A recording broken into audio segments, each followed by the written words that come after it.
She refused the CEO's large tip until he heard, "It's for my sick child." The restaurant was quiet that evening, the kind of hush that settles after the dinner rush.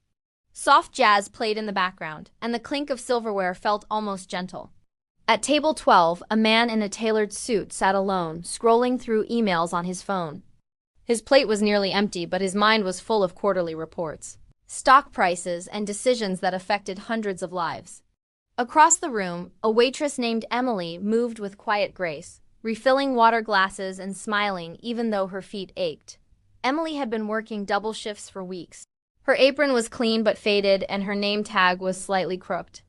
She was 28, a single mother to a little boy named Noah, who was 6 and fighting a fever that wouldn't break. The doctors called it an infection, but the bills called it impossible. Every tip, every extra hour, went straight to the hospital pharmacy. She didn't complain, she just kept moving.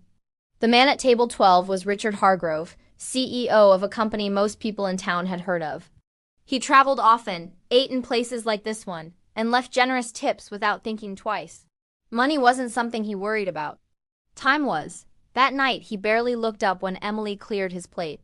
He pulled out his wallet, placed a $100 bill on the table, and stood to leave. Emily saw the bill and froze. $100. That could buy Noah's medicine for a week. But something stopped her. She picked up the bill gently, walked over to Richard, and held it out to him. "Sir," she said softly, "this is too much. I can't accept it." Richard glanced at her, surprised. Most people took the money and thanked him. Some even asked for more. But this young woman was giving it back. "It's just a tip," he said. "You earned it." She shook her head. "I appreciate it, truly, but I didn't do anything special." "Please take it back." He studied her for a moment. Her eyes were tired but kind. There was a strength in her voice, quiet but unshakable. He slipped the bill back into his wallet. "All right," he said. "If you insist." Emily smiled faintly and returned to the kitchen. Richard watched her go, then sat back down. Something didn't feel right. He wasn't used to being refused. A few minutes later, Emily returned with the coffee pot. Richard waved her over. "Mind if I ask why?" he said. Most people would have taken the money. She hesitated, then poured his coffee. "It's not about the money, sir. It's about fairness. You don't know me. I don't want pity." Richard nodded slowly. "Fair enough. But you look like you could use a break." Emily's hand trembled slightly as she set the pot down.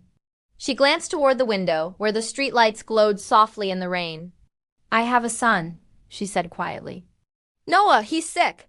"The medicine, it's expensive, but I'll manage." "I always do." Richard leaned forward. "How sick?" She pressed her lips together, then spoke. "He has an infection. The hospital says he needs another round of antibiotics. I'm short this month. But God provides, he always has." Richard looked at her, really looked. Her hands were calloused. Her shoes were worn at the solace. And yet she stood tall, like someone who had learned to carry weight without breaking. He reached into his wallet again, but this time he didn't pull out cash. He pulled out a business card. "I'm Richard," he said. "I own Hargrove Enterprises. We have a foundation. It helps families with medical bills. No strings, no pity, just help." Emily stared at the card. I don't know what to say." "You don't have to say anything," he replied. "Just call the number tomorrow. Ask for Sarah. Tell her I sent you."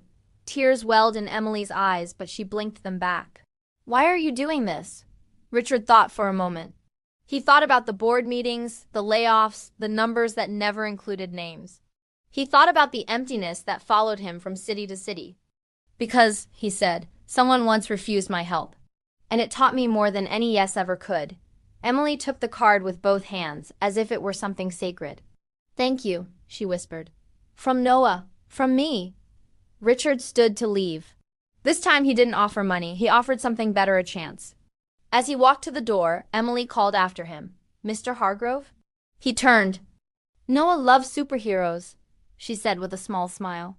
"He's going to think you're one." Richard smiled back, the first real smile in a long time.